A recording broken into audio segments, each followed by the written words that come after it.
Subscribe करें और bell icon को दबाना ना भूलें। आपका अपना मुंबई टाइम्स। प्रेस कॉन्फ्रेंस है, उसमें हमारे साथ कृषान परेरा हैं जो शारजाह में ड्रग्स के केस में इनको अरेस्ट किया था। इनको अरेस्ट शारजाह क्योंकि ड्रग्स के केस में रजिस्ट्रेशन हुआ था इन पे, फिर इनको बाद में बेल मिली थी और उसमें यहाँ पर इनकी मां ने कंप्लेन की कि इन पे जो केस हुआ है शारजाह में वो एक्चुअली खुद से लेके नहीं गई थी, इन पे प्लांट किया गया था और प्लांट करने में कुछ लोगों का रोल था और उस पर हमें इन्वेस्टिगेट करके इनको जस्टिस दिलाना चाहिए। तो हमने इनका एप्लीकेशन लेके तुरंत एफआईआर किया। यूनिट 10 की हमारी टीम है, पीआई सावंत है और बाकी टीम है। इन्होंने इन्वेस्टिगेशन किया उसमें और उसमें ऐसा निष्पन्न हुआ कि 3 लोगों ने मिलके पुराने उनके छोटे मोटे झगड़े हुए थे, उसकी वजह से उनको गुस्सा था और इसके लिए उन्होंने इसको एक मेमेंटो दिया था। कृषान परेरा ने इनको एक मेमेंटो दिया था जिसमें ड्रग प्लांट किया था। ये जैसे ही शारजाह में पहुंचे इनको ये बोल के भेजा गया था कि वहाँ कुछ इनको काम मिलेगा, ये एक आर्टिस्ट हैं और इसके लिए इनको वो भेज रहे थे। जैसे ही शारजाह पहुँचे वहाँ पर जो आरोपी हैं हमारे केस में, उन्होंने कॉल करके शारजाह पुलिस को बताया कि ये वहाँ पे जा रही हैं और इनके पास ड्रग्स है।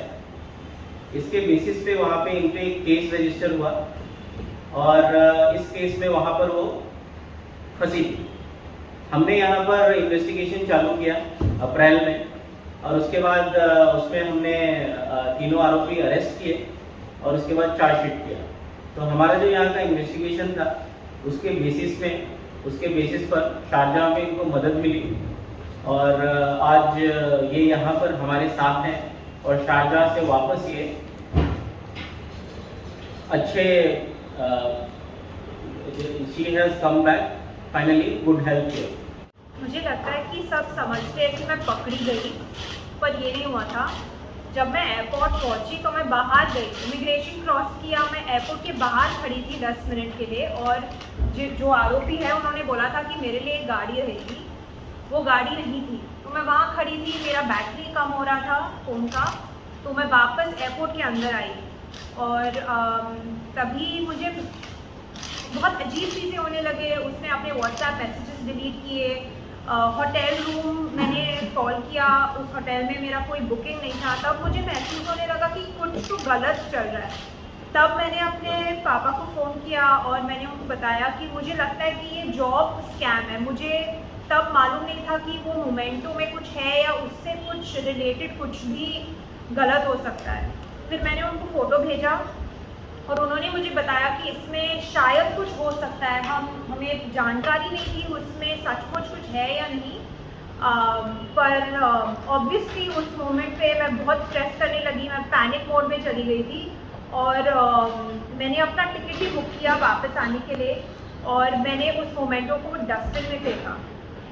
पर मैं सेफ नहीं फील कर रही थी उस वक्त। मुझे पता नहीं था कोई मुझे फॉलो कर रहा है नहीं कर रहा है और मुझे लगा अगर कुछ गलत हो रहा है मुझे पुलिस को इन्फॉर्म करना चाहिए। मैं जानती थी कि मैंने कुछ गलत नहीं किया, इसलिए मैं पुलिस के पास गई और मैं उनको समझाने की कोशिश कर रही थी, पर ऑब्वियसली जो लैंग्वेज गैप है वो बीच में आया था। पर उन्होंने मेरा बैग, मेरा लगेज वापस स्कैन किया और उस मोमेंटो को अलग से भी स्कैन किया। तो मुझे I am not too sure whether memento और वो बेल्ट में कुछ दिखा था कि उसमें ड्रग्स है, पर बाद में उन्होंने उस मोमेंटो को तोड़ा। उनको तोड़ने में 20-25 मिनट लगा होगा। तोड़ने के बाद ड्रग्स दिखे उसमें और उसमें एक नोट भी था, छोटा सा नोट जिसमें लिखा था the joke will be on you. और उन्होंने वो ड्रग से नोट निकाला और मुझे पढ़ाया। उस मोमेंट में मैं काफ़ी शांत थी एक्चुअली। मैं अपना बुक पढ़ रही थी। क्वेश्चन पूछने के लिए हम जेल जाएंगे और वहाँ पे कोई फीमेल पुलिस नहीं था, जो उनका हेडक्वार्टर्स है वहाँ पे। पूरी रात कोई पुलिस इंस्पेक्टर नहीं था, तो वो मुझे जेल लेकर गए और कोविड टेस्ट कराया और फिर मैं जेल में 27 डेज के लिए रही। शख्स इसमें फंसा हुआ है। साथ में मैं ये भी बताना चाहता हूँ कि जो आरोपी थे उन्होंने इनके अलावा 4 और लोगों को फंसाने की कोशिश की थी, जिसमें एक अभी भी फंसा हुआ है वहाँ, इस पर एक केस रजिस्टर हुआ और 3 लोग हैं वो बच गए। तो एक और जो वहाँ पर है जिन पे केस रजिस्टर हुआ था, तो हमारा जो अभी का केस है जो इन्वेस्टिगेट हमने किया है उसमें उनके साथ जो हुआ उसका भी उसमें उल्लेख है और जो चार्जशीट हुई है उसके बेसिस पर उनको भी मदद मिल सकती है।